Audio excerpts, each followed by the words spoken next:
নমস্কার, আমি ডক্টর শুভজিৎ পাড়ি। আজ আমি কথা বলবো একটা খুব কমন টপিক নিয়ে, গ্যাস অ্যাসিডিটি। এটা আমাদের সবারই হয়ে থাকে। এই গ্যাস অ্যাসিডিটি হলেই আপনারা বাড়িতে থাকা বা সামনের কাছের ওষুধ দোকান থেকে আপনারা প্যান্টোপ্রাজল নামক একটি ওষুধ আপনারা খান বা কাউকে বলে থাকেন। কিন্তু আপনি জানেন কি যে এই ওষুধটা যদি আপনি নিয়মিত সেবন করেন তাহলে আপনার কতটা শরীরে মারাত্মক প্রভাব ফেলতে পারে।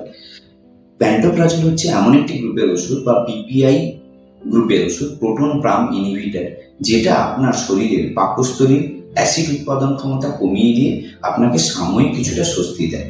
কিন্তু এই প্যান্টোপ্রাজল গ্রুপের ওষুধটা চিকিৎসকরা সাধারণত gastric ulcer, peptic ulcer, GRD মানে গ্যাস্ট্রোইসোফেগাল রিফ্লাক্স ডিজিজ এই সমস্ত রোগে ব্যবহার করে থাকেন। কিন্তু আপনি যদি এটা নিয়মিত সেবন করে থাকেন কোনো চিকিৎসকের পরামর্শ ছাড়াই, তাহলে আপনার শরীরে ক্যালসিয়াম, ম্যাগনেসিয়াম, ভিটামিন বি12 এর মতো বিভিন্ন রকম খনিজ এই মিনারেলসগুলোর লেভেল ধীরে ধীরে কমতে পারে।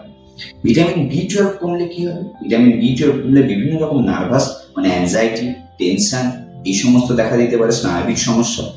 ক্যালসিয়াম কমলে অস্টিওপোরোসিস, অস্টিওপেনিয়া, হাড়ের বিভিন্ন ধরনের রোগ। এবং ম্যাগনেসিয়াম কমলে কি হয়? মাসেল টুইচিং হয়, বুক ধড়ফড় করে, একটা শারীরিক দুর্বলতা করতে থাকে। তাহলে কি আপনি এই ওষুধটা খাবেন না? হ্যাঁ, খাবেন। যদি চিকিৎসকের পরামর্শ পান বা কোনো চিকিৎসক পরামর্শ দেন তাহলে খেতে পারেন। কিন্তু আমরা আসি যে প্যান্টোপ্রাজলটা কি। প্যান্টোপ্রাজল আপনার উপসর্গটা সারাচ্ছে, রোগটা সারাচ্ছে না। অর্থাৎ প্যান্টোপ্রাজলে আপনার যে কষ্টটা হচ্ছে গ্যাসের জন্য সেই কষ্টটা কমছে, কিন্তু রোগটা কি? ধরুন আপনার গ্যাস্ট্রিক আলসার হয়েছে বা আপনার গলব্লাডার স্টোন হয়েছে। এই রোগটা জানার জন্য কিন্তু এই গ্যাস্ট্রিক আলসার বা গলব্লাডার স্টোনের ওষুধ কিন্তু প্যান্টোপ্রাজল নয়, গ্যাসটাকে আপনাকে সাময়িক রিলিফ দিচ্ছে। আর যদি আসি প্যান্টোপ্রাজল যদি আপনি ছাড়তে চান যে না ডাক্তারবাবু তাহলে আমি কি করব, আপনি যদি প্যান্টোপ্রাজলটা ছাড়তে চান তাহলে আপনার লাইফস্টাইল মডিফিকেশন লাগবে। আপনার দৈনন্দিন জীবনশৈলীর পরিবর্তন ঘটলে এই গ্যাসের অভ্যাস, ওষুধ খাওয়ার অভ্যাস পরিবর্তন হতে পারে। মানে কি, আপনি রাত্রিবেলায় খাবারটা একটু তাড়াতাড়ি খান, আপনি বেশি তৈলাক্ত খাবার খাবেন না, অ্যালকোহল, ধূমপান এগুলো এড়িয়ে চলুন।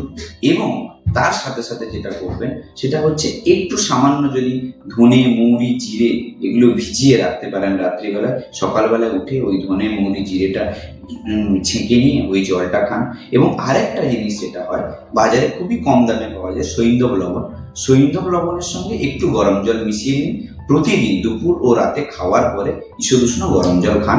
তবে অবশ্যই এই সমস্ত টোটকা ব্যবহার করার আগে অবশ্যই আপনি চিকিৎসকের পরামর্শ নিয়ে ব্যবহার করবেন। নমস্কার, স্টে হেলদি, বি ওয়েলদি।